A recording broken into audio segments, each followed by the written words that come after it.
And good just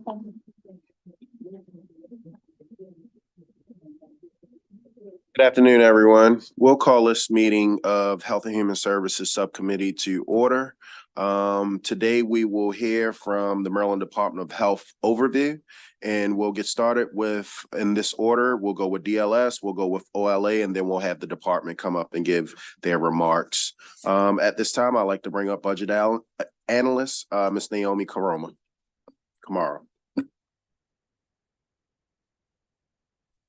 Thank you, Mr. Chair. My name is Naomi Kamara. I'm a budget analyst with the Department of Legislative Services, and I'll have my two colleagues to the left introduce themselves. Hi, my name is Anne Braun. I'm with Department of Legislative Services. Hi, my name is Victoria Martinez, and I'm also with the Department of Legislative Services. So we're going to present the budget analysis for the Department of Health for fiscal 25.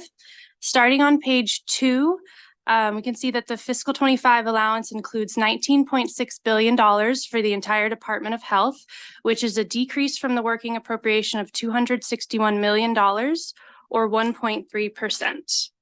On page 4, we've highlighted a couple of fiscal 24 budget details, including the proposed deficiencies. So the fiscal 25 allowance includes several proposed deficiencies for fiscal 24, totaling $635.3 million. This is due mainly to anticipated shortfalls in Medicaid services. So in the first 2 bullet points on this page, you can see there's a deficiency of $420.6 million for anticipated shortfalls in Medicaid services in fiscal 24. And then there's $204.3 million for funding shortfalls related to Medicaid services in fiscal 23. Victoria will continue on the next page with a discussion of COVID funding. I'll be speaking about the COVID-19 federal stimulus funds. Between fiscal 2021 and 2024, MDH received COVID-19 related federal funding due to the public health emergency through different stimulus bills. The largest increase in federal funding was a 6.2% enhanced federal match on qualifying Medicaid expenses through the Families First Coronavirus Act of 2020. The additional federal fund matching reduced the need for general funds in those years, and this federal support was phased out and fully expired on December 31st, 2023. Similarly, the American Rescue Plan Act included a 10% enhanced federal match on qualifying home and community-based services spending. General fund savings from the enhanced match had to be fully reinvested in the home and community-based services program by March 31st, 2024. In fiscal 2025, MDH is still spending $48 million in remaining federal funds from other stimulus bills and sources like CDC grants that are shown on Exhibit 1, but at a decreased amount compared to the $138 million budgeted in fiscal 2024. As shown in the exhibit on page 5, the fiscal 2025 allowance still includes additional federal funding from the ARPA, CARES, and Coronavirus Response and Relief Supplemental Appropriations Act stimulus bills. And these federal funds support public health activities such as COVID data reporting, vaccine outreach efforts, and public health workforce support. So this decrease in federal funding contributes to the overall reduced MDH spending in fiscal 2025.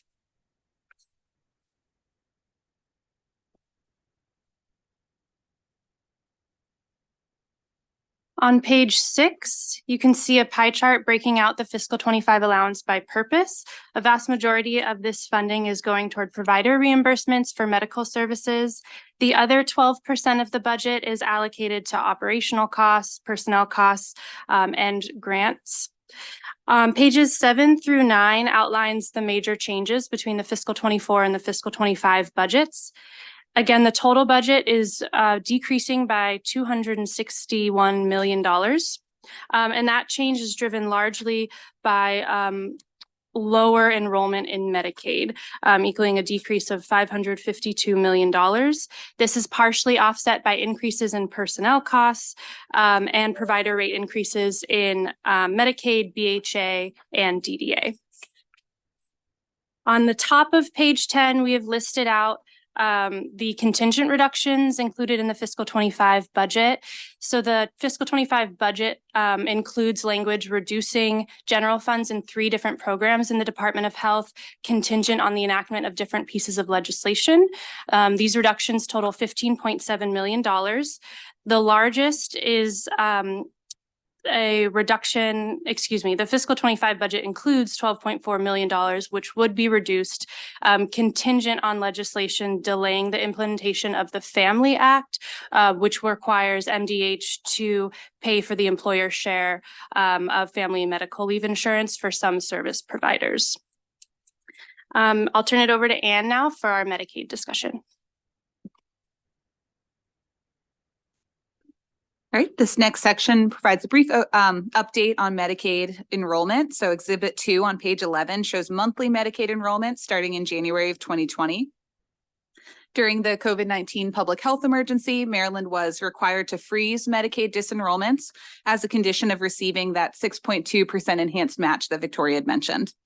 As a result, enrollment grew by 29% from just under 1.4 million in January of 2020 to almost 1.8 million in May of 2023.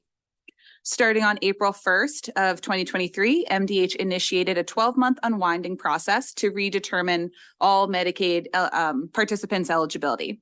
And so under that schedule, the first disenrollments took effect at the end of May, and that's why you're seeing June 2023 showing the first decrease in enrollment.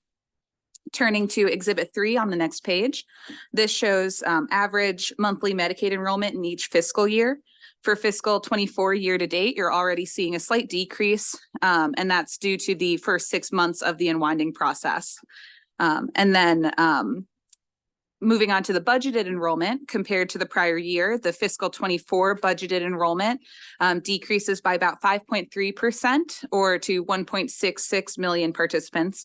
And then in fiscal 25, the allowance projects that enrollment will decrease further to 1.59 million Medicaid participants. And so those 2 years of decrease are due to the unwinding process and favorable economic trends that are expected to continue decreasing Medicaid caseloads. And so we wanted to highlight this as this enrollment reduction in Medicaid is the largest driver of the overall $261 million decrease in MDH's budget. So I'll pass back to Naomi for personnel.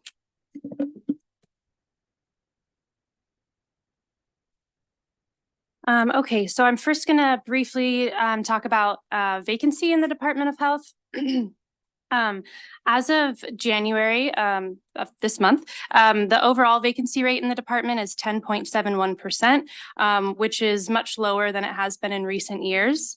As you can see in Exhibit 4, the vacancy rate as of December 2023 is 3 percentage points lower than it had been at the same time the year prior.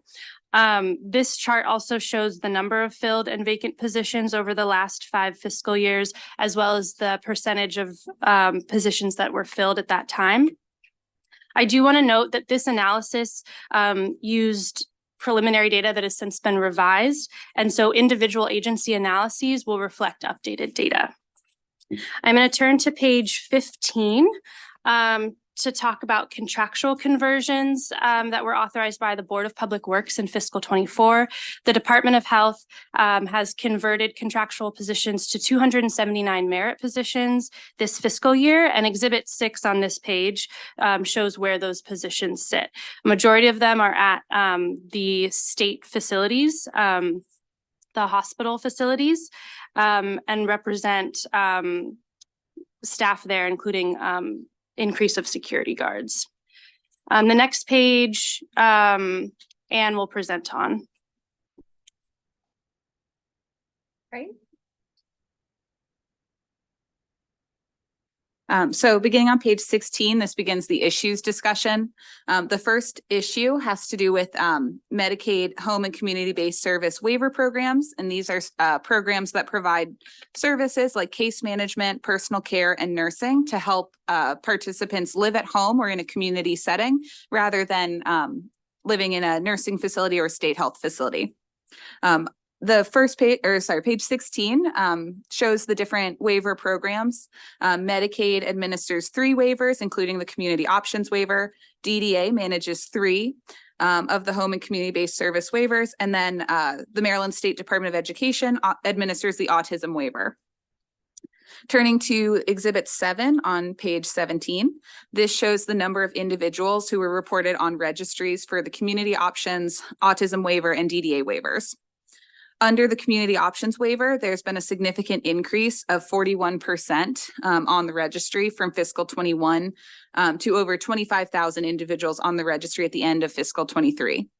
The autism waiver also reported a 7% increase over that time and had a registry of 6,705 children at the end of fiscal 23.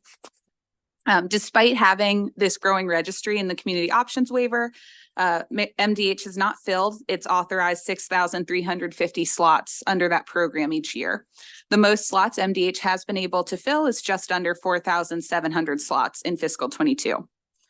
On page 18, there's a list that shows reasons that MDH has given in the past for not using all of its authorized community options waiver slots. And so just to highlight a few, the provider network has limited capacity to be able to serve waiver participants. And the community options waiver also has a complex eligibility screening process. And so in combination with MDH's high vacancies among eligibility determination staff, that has led to administrative delays. Turning to Exhibit 8, the left 2 bars show that MDH has performed outreach to the registry by sending out 300 applications per month. But recently, Chapter 738 of 2022 required MDH to increase its outreach to send out 600 applications each month. MDH started sending out 600 applications per month in November and has plans to increase this further to 700 applications going out once staffing levels improve. The exhibit also shows with the diamond and triangle markers that less than 40% of applications have been returned in both of the years shown. The 3 sets of bars on the right show the outcomes on average for each month of those returned applications. And so I'll highlight that in calendar 22, even with only a little over a third of applications being returned, at the end of each month, MDH would still have about 39% of those submitted applications pending without a determination. MDH attributed these processing delays to high vacancies among the staff that support eligibility determination for the waiver. And then in September 23, MDH specifically reported that there were 30 total vacancies, and that includes regular and contractual personnel for positions that support this waiver program. So then turning to this next page, this begins a discussion on another 2022 bill, the End the Wait Act, which required MDH to develop plans to reduce wait lists for home and community-based service or HCBS waiver programs by 50% beginning in fiscal 24. For the autism waiver specifically, the plan was required to include conducting eligibility screening for children while they're still on the registry, and then serving at least 50% of those deemed eligible starting in fiscal 24. So these reports were submitted in February of 23. And Exhibit 9 shows the proposed plans for each waiver in terms of how many individuals would be enrolled in each year and what the cumulative cost to the state would be through fiscal 28. For programs like community options, the number of enrollees here takes into account the lower percentage of registrants who eventually are deemed eligible and then enroll. So it is reflecting kind of uptake of that program. And so across these plans, the autism waiver accounted for more than half of the state costs, mainly due to that requirement that the program serve 50% of the eligible individuals starting in fiscal 24. And so the costs listed here also include increased staffing needs under each of the waiver programs and centrally for eligibility determination. I do want to highlight that the reduction plans mentioned the need to support HCBS providers to increase capacity. However, the reports didn't specify activities or provide a cost estimate for those efforts.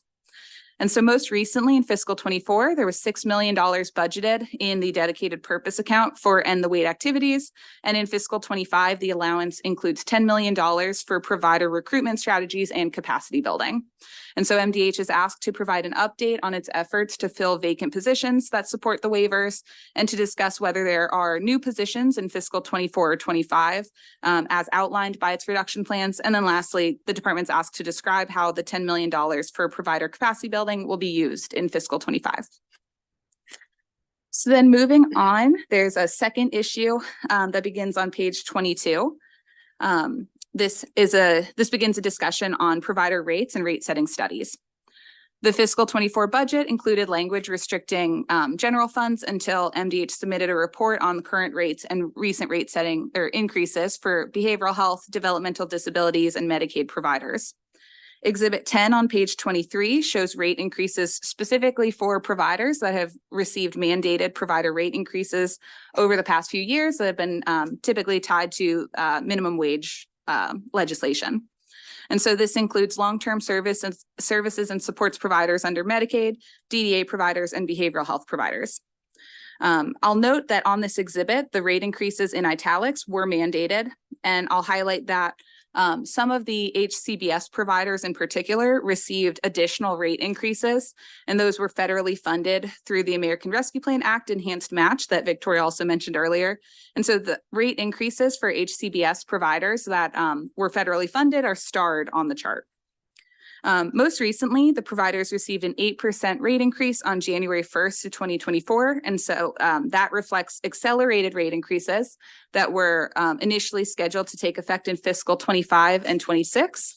But those rate increases were moved up in last year's budget in line with the accelerated increase in the minimum wage.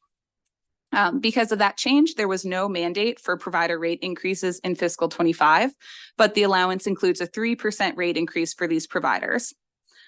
And so the rest of this issue discusses current rate structures and ways that rates were set across the different administrations. Just to highlight a few, under Medicaid, I'll highlight that rates, particularly for physician evaluation and management services, are often compared to Medicare rates. And the fiscal 25 allowance sets those rates to continue being funded at 100% of Medicare rates. I'll highlight under DDA that it is still transitioning from a prospective payment system to a fee-for-service reimbursement system. And then under Behavioral Health Administration, I'll highlight that there was 2017 legislation that required the department to conduct an independent rate setting study for community-based behavioral health services. As part of this, MDH described a two-phase process for the study. And the first step of this would be designing a cost report template for providers to fill out and respond to get an idea of their costs. And MDH is asked to provide an update on the status of this rate setting study. And then DLS is also recommending that the budget committees release the restricted general funds. So if there are no objections raised, we will process a letter releasing those funds after the hearings for the MDH overview analysis. And so I'll pass back to Naomi for the third issue.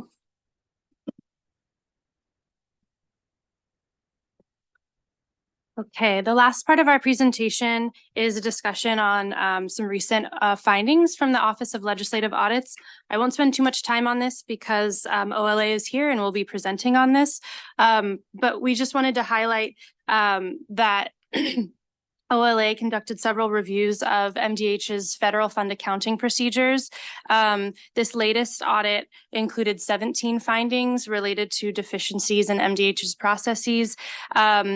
And a report released in January of 2023 found that $3.5 billion in federal funding lacked proper documentation. The Department of Health has been reviewing these accounts and others since this was brought to their attention. And as of November 2023, had reported recovering $2.1 billion of the funds. The department is continuing to work with an external accounting firm just to keep reviewing accounts and make sure any funding that has gone unrecovered is accounted for.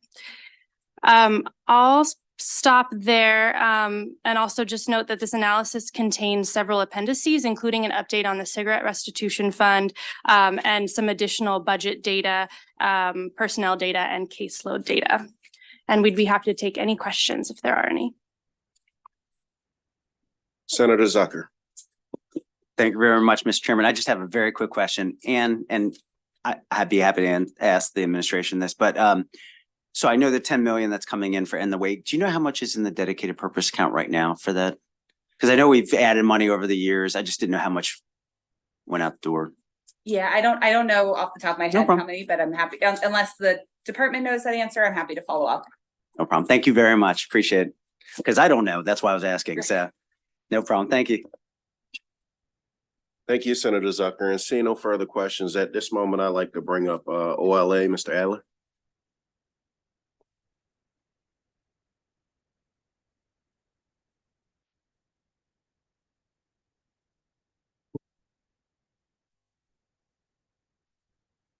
Good afternoon, Senator McCray, Senator Hedelman, Senator Zucker, my DLS colleagues, and my MDH colleagues. My name is Josh Adler. I'm an assistant director with the Office of Legislative Audits. I'm here today with Eddie Rubenstein, audit manager in our office, to discuss a report dated October 19th, 2023, about the Maryland Department of Health. In particular, we'll discuss the findings related to federal funds. In addition to our October 2023 report, our presentation will also provide an update from a report that we issued on January 19th. To help explain findings 1 through 5 in our audit report, I'd like to start by giving a brief overview of the federal funds process at MDH. As noted on slide 5, during fiscal year 2022, federal fund expenditures of the department totaled $10.6 billion. Of which $10.2 billion were from 3 administrations within the department: Medical Care Program Administration, Developmental Disabilities Administration, and the Behavioral Health Administration. Sliding 6 summarizes MDH's 4-step federal fund accounting process. We had identified a problem within each of the steps, and therefore there was a lack of assurance that MDH recovered all available federal funds. And untimely recoveries resulted in significant loss to income to the state. Starting with step 1, MDH units pay providers for services rendered to individuals using state general funds. MDH records these payments in the state's Medicaid Management Information System, known as MMIS. Step 2 is every week, MDH requests reimbursements from the federal government based on the amounts recorded in the MMIS. In addition, this is very important, MDH is supposed to perform quarterly reconciliations to ensure that all payments were actually requested from the feds. Step 3 is the state treasurer credits funds received from the feds into the Medicaid clearing account. And step 4 is MDH has to allocate the funds that come into the clearing account to the accounts where the expenditures were recorded. MDH's allocation process is illustrated on slide 7. MDH records expenditures in over 1,000 accounts, which are represented by the rectangles on the right of the figure. Federal fund drawdowns for these expenditures are initially recorded, like I said before, in the Medicaid clearing account, depicted by the oval on the bottom left. MDH must then record journal entries to allocate federal funds from the clearing account to the account where the related state expenditures were initially recorded by MDH. Proceeding to finding 1, which is on slide 8, and relates to the first step in MDH's federal fund process of recording payments to providers. We found that MDH didn't periodically compare MDH's units expenditures to the amounts recorded in MMIS. As a result, certain claims weren't entered into MMIS, and therefore, since they were not entered into MMIS, the related federal funds were not requested. This condition has been noted in 4 of our 5 last audits of the Developmental Disabilities Administration dating back to 2009. For example, our most recent audit of the Developmental Disabilities Administration found that $8.8 million wasn't recorded in MMIS and therefore not asked for from the feds. MDH also didn't have procedures to ensure that units resolve claims that were rejected by MMIS. As noted in our October 2022 Behavioral Health Administration audit, administration hadn't worked on denied claims totaling $106.7 million. These denied claims represent expenditures made using state general funds for which federal reimbursement hadn't yet been obtained. Even if MDH eventually recovers all the money, we still lost money from the loss of investment income. Moving on to finding 2, which is on slide 9, it relates to the second step of MDH's federal fund accounting process, which is request of the money from the federal government. We found that MDH didn't ensure that critical quarterly reconciliations were performed. To ensure that amounts requested agreed to MDH's actual expenditures. As of August 2022, MDH hadn't conducted these reconciliations for almost 3 years. MDH was unaware that these reconciliations weren't being performed until we asked about it during our audit. After we brought this to their attention, MDH performed the missing reconciliations, which identified almost $1 billion in federal funds that hadn't previously been requested. And there's a chance that they would not have been requested because it had been 3 years since the reconciliations have been performed, resulting in the state losing out on almost $1 billion. Although MDH subsequently recovered these funds, the untimely recovery of the federal money resulted in lost investment income to the state of about $6.4 million. Finding 3 on slide 10 relates to MDH's third step in the federal fund accounting process, which is receiving the money from the feds. We found that MDH didn't have a procedure to ensure that it had received the money that the feds sent. Given the significance of the amounts requested, we believe MDH needs a procedure to ensure that the funds related to each reimbursement request are actually received. Finding 4 on slide 11 relates to the last step in MDH's federal fund accounting process, which is allocating the federal revenue to the accounts where the related expenditures were recorded. We found that MDH didn't have procedures to ensure these funds were properly allocated, and as a result, MDH couldn't determine whether all the funds had been recovered. For example, in May 2022, MDH allocated $1.6 billion from the Medicaid clearing account to eliminate deficit balances in other accounts, even though the clearing account only had $124 million in it. In addition, at fiscal year end for 2022, the clearing account had a $1.1 billion deficit. Now, this makes no sense because the clearing account is only used to record revenues until they're allocated, and therefore it should never have a deficit balance. The deficit balance in this account means that MDH allocated more funds than the state actually received. Failure to properly allocate federal funds resulted in a lack of assurance that any of the account balances were accurate, and MDH couldn't determine whether all federal funds were ultimately recovered. Now, this is significant because the condition means that MDH can't readily determine the extent to which longstanding deficit and surplus balances in certain accounts were related. As shown in slide 12, at fiscal 22 year end, 1/3 of MDH's account balances were identical to balances in one or more prior years dating back to 2015. So for example, the top row in the chart shows 3 accounts with deficit balances of $49 million. And MDH has carried those forward every year since 2015. This means one of 2 things happened. Either federal revenue was received but never allocated to these accounts, or MDH never asked for the money. If it's the first option, it's going to be too difficult for them to figure out how to allocate the funds. And if it's the second option, then we lost money because you only have 2 years from when the expenditures happened to request them from the feds. And if this has been going on since 2015, we can kiss it goodbye. Finding 5, proceeding to finding, which is on slide 13. We noted that MDH used an automated script to record year-end revenue entries without verifying the amounts recorded were valid and collectible. At the end of fiscal year 22, MDH recorded 1,250 journal entries totaling $10.2 billion, of which 864 said that MDH was expecting money from the federal government, and 386 said that while MDH received money, the expenses weren't happening until the following year. Problem is, a significant portion of these journals are highly suspect. For example, according to the journal entries, MDH is saying that it expects to receive $3.2 billion from the federal government in fiscal 23. despite the fact that it didn't have any related expenditures in fiscal 22, which begs the question, if MDH didn't have any expenditures, what's the basis for saying they're going to get the money? Because of the problems with the journal entries, there's significant concern the federal reimbursement for previous state payments may not have been requested or are no longer available.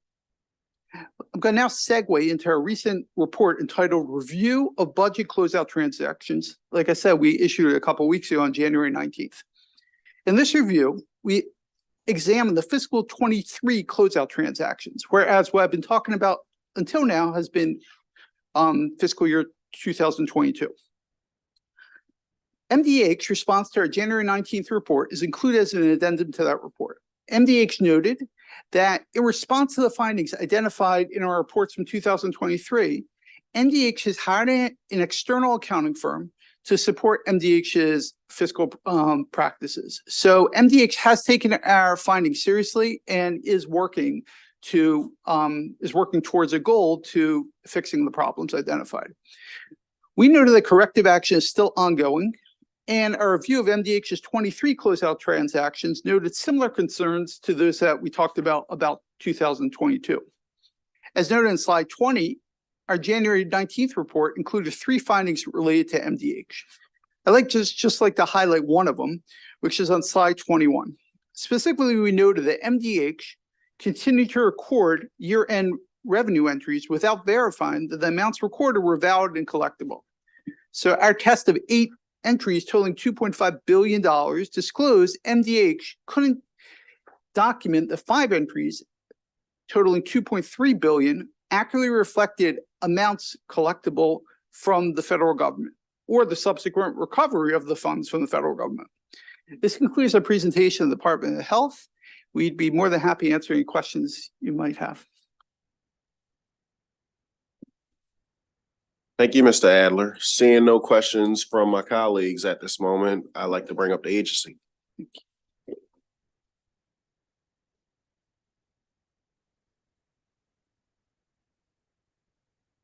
Good afternoon, Dr. Scott. Herrera Scott. So my husband will love that you just referred to me as Scott without the edit. So there you go. Good afternoon, Chairman McCray and members of the subcommittee. I want to thank you all for your time today and speak a little bit about the Maryland Department of Health's proposed budget and the alignment of funding prior to answering questions. First and foremost, starting with the 2025 allowance, as you know, it includes a significant investment in the MDH workforce. It's certainly, you know, the governor has mentioned multiple times in many different speeches about the commitment to the state and building back state government and to ensure that the department can meet its vision to allow all individuals, families, and communities to achieve the best possible health outcomes through equitable access to world-class, high-quality health system.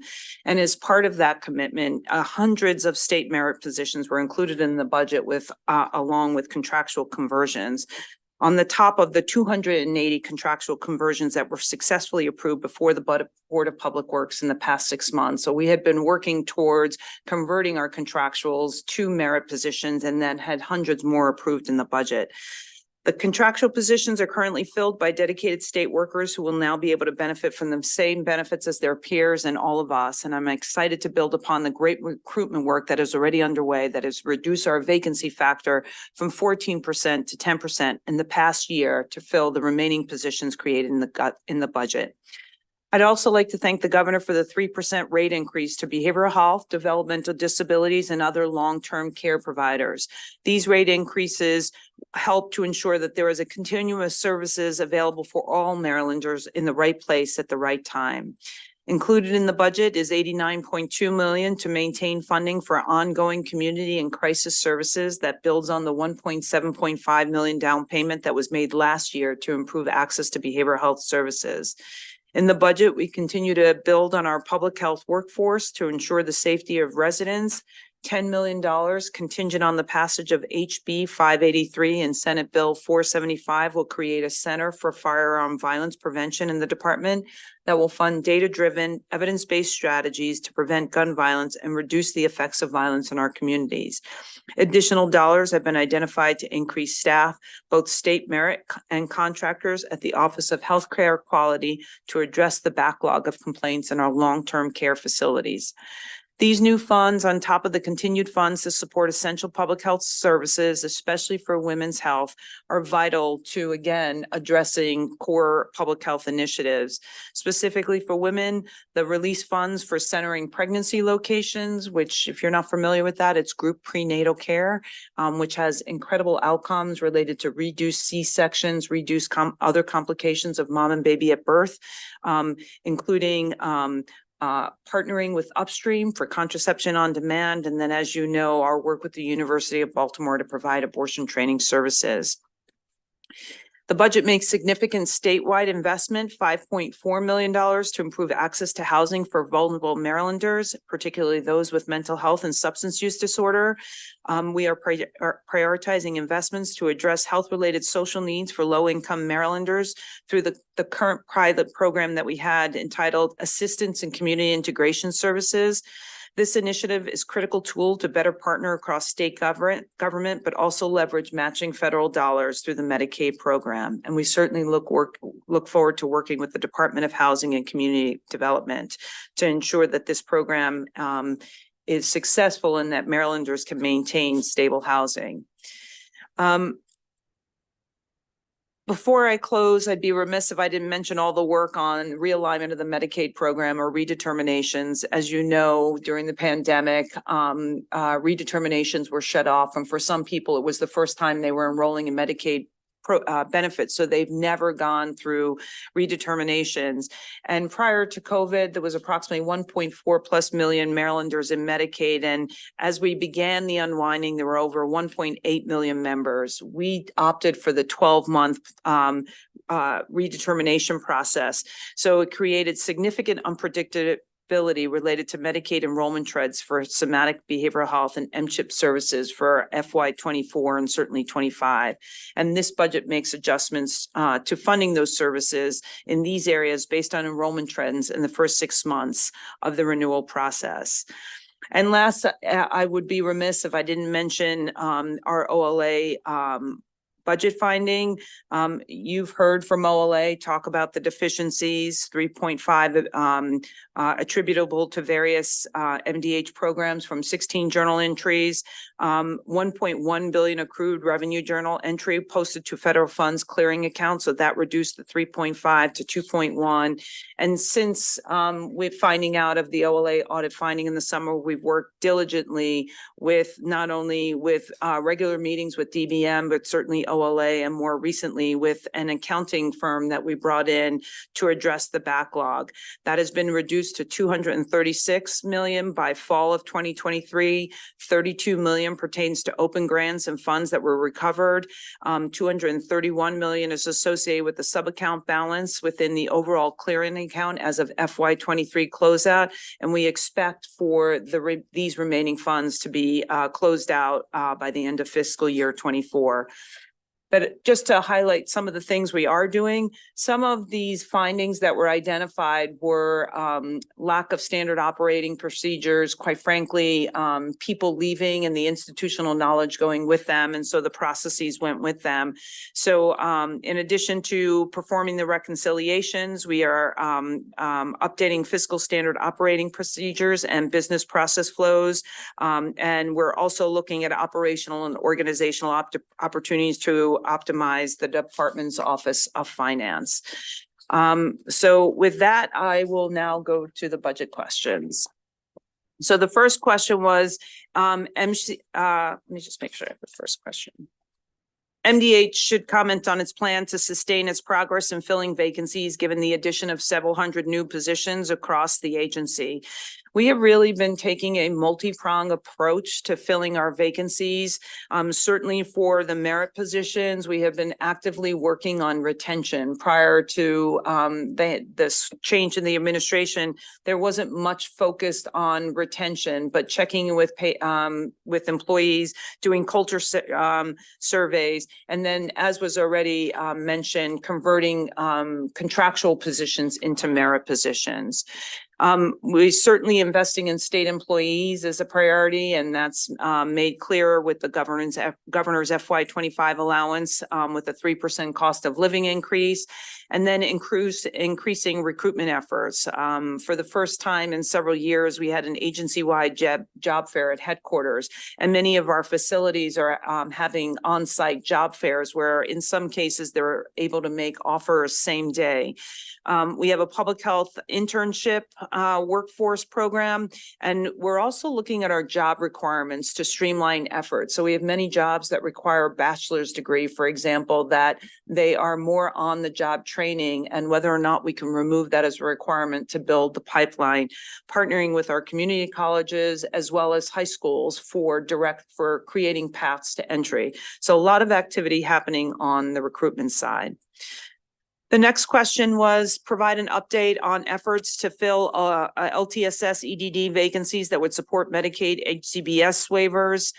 Should also discuss whether the fiscal 2024 working appropriation or 25 includes any new regular contractual PINs.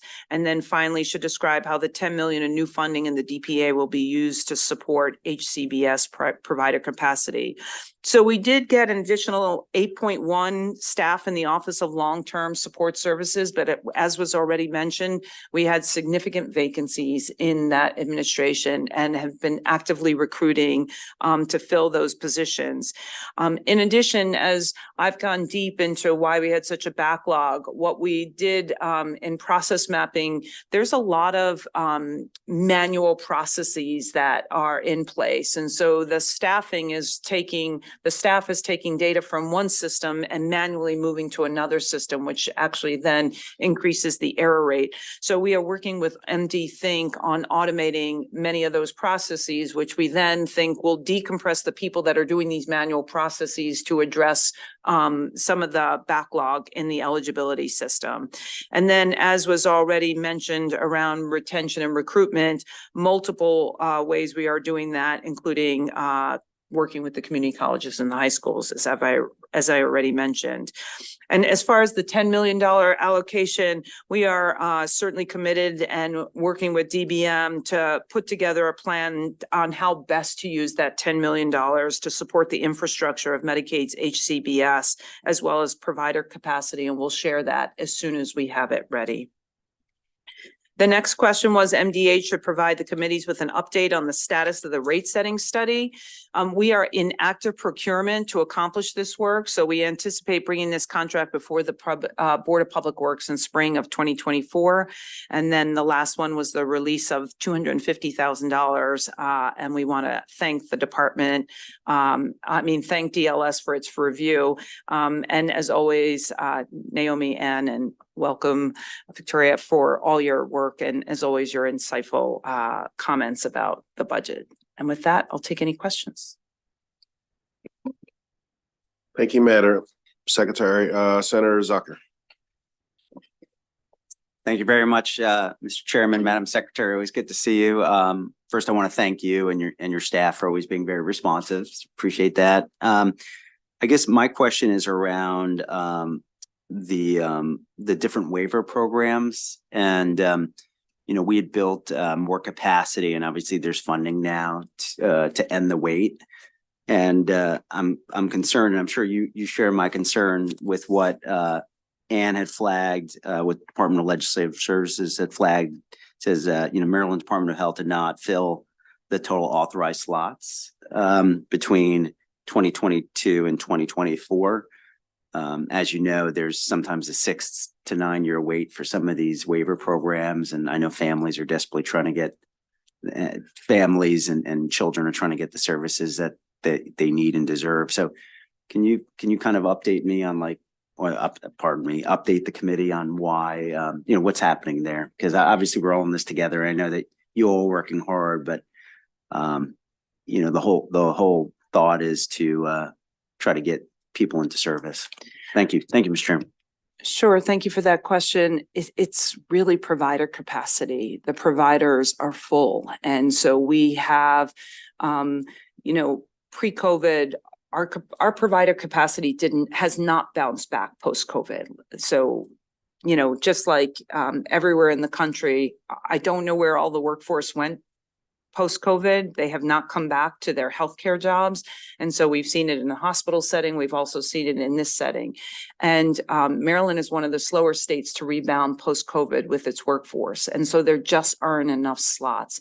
And part of the $10 million that's going into the dedicated purpose account is we're right now trying to map out what services do we have enough of, but where are the services that are holding up getting people into services? And the plan is to develop a strategy for bringing on new providers, and whether that's using the dollars for some incentive or doing something innovative, and certainly learning from other states on how they've expanded their provider capacity. But that's, besides our own issues, which I've already talked about related to eligibility, even with moving the eligibility and cleaning up our side, the provider capacity is still not there for people to get services.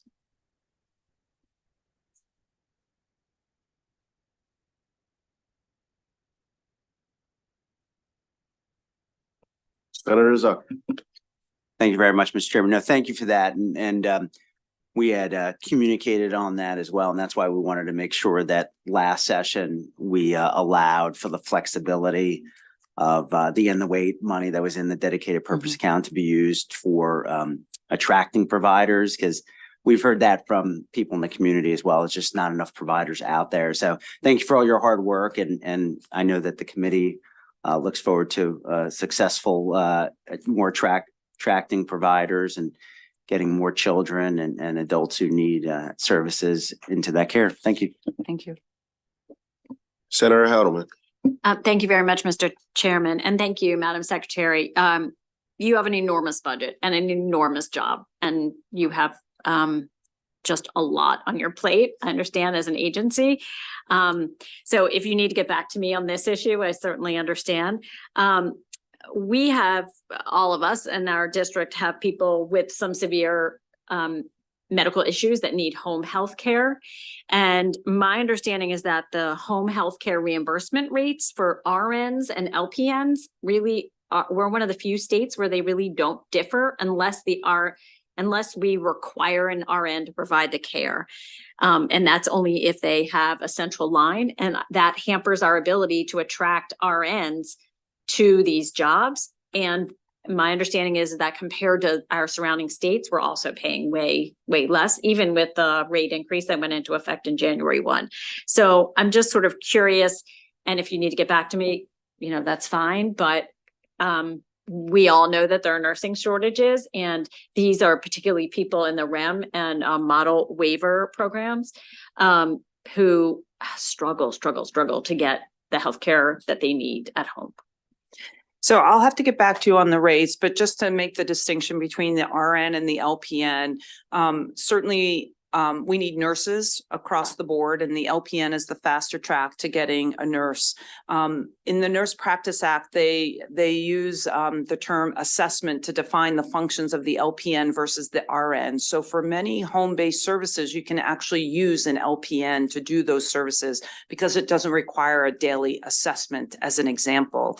As far as the rates per se, I'll have to take that back and get back to you. I don't have them off the top of my head, and I don't know how we compare to other states. So that's something we can get back to you on. Okay. Yeah. The information I have is that we are substantially lower than our surrounding states. So I would appreciate that. Sure. If I could have, ask another question, Mr. Chairman. And this has to do with, and we've talked about this before, medication assisted treatment. And I appreciate so much that the department is going after the 1115 waiver to allow Medicaid reimbursement for medication assisted treatment as people are exiting the criminal justice system and still need that kind of assistance to maintain and stay off of substances. So I know that you have talked about having a pilot program in different phases, and I'm just going to make a public push for including Baltimore County in that first part of that pilot program, because we are using all of our local opioid restitution money, $2 million plus, to do that at our local correctional facility, which is large and serves, if not the second most number of people who are addicted. And that does not allow us to use those funds for preventive measures and other kinds of things that we need and want in the community. So a push for including one of the neediest parts of the state in that pilot program. And I will just add, I met with Mako last week, and this was not just an issue for Baltimore County. And I have been working with the AGs that worked on the settlement to make sure we had clear guidance on, because each of the settlements has something a little bit different as far as what the expectations are for funding. And if you don't fund it consistent with what's in the settlement agreement, they can claw back dollars.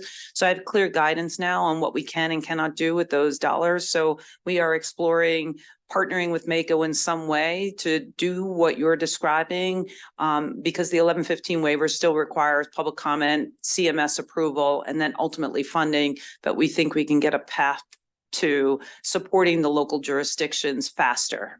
So more to come on that. Great. I mean, just as a follow-up to that, I know some local jurisdictions may decide that the bill that we passed a number of years ago, I think House Bill 115, if I remember correctly, 151, I can't, that required these programs in state, actually in the state correctional facility, but didn't really provide the funding to do so. And so there are a number of counties who have stepped up to do it. And my understanding is that some may, thinking that they are not required to do so, backtrack on that. And I would hate for that to happen anywhere. I certainly would hate for it to happen in those areas where it is most needed. I agree. Thanks. Thank you, Senator Heldman. Just a quick question, elevator speech type of response. Could you speak to the high schools, the four-year universities or community colleges that you're partnering with that you had in your testimony? So we just started the discussion. It wasn't the four-year colleges, it was the two-year colleges and the high schools. We're just exploring different pathways, looking at, we're going through our MS-22s on the kinds of jobs that we have that maybe don't require a bachelor's, and then trying to change the requirements for those jobs to create entry pathways for the jobs without having to go to college. So that's what we're actively doing now. With community colleges, we've had a few discussions with them related to supporting some health initiatives on college campuses, but also direct entry into the health department for those interested in health. And the high schools are less developed other than working with the governor's office for the service year option and internships. Thank you, Madam Secretary. Seeing no further questions from my colleagues, at this time, I'd just like to first thank Ms. Camaro, Ms. Braun, and Ms. Martinez for the phenomenal job delivering the agency report. Mr. Adler and Mr. Rubenstein, I just wanted to also thank you all for your service, and we will be following the issues very diligently. And Madam Secretary, and to your team, I just want to say thank you. It was very impressive in reference to the vacancy drops, and look forward to understanding what those partnerships look like in the future agency reports that's read out. So thank you again. Great. Colleagues, seeing that this was the only agency that we had today, this ends the hearings for Health and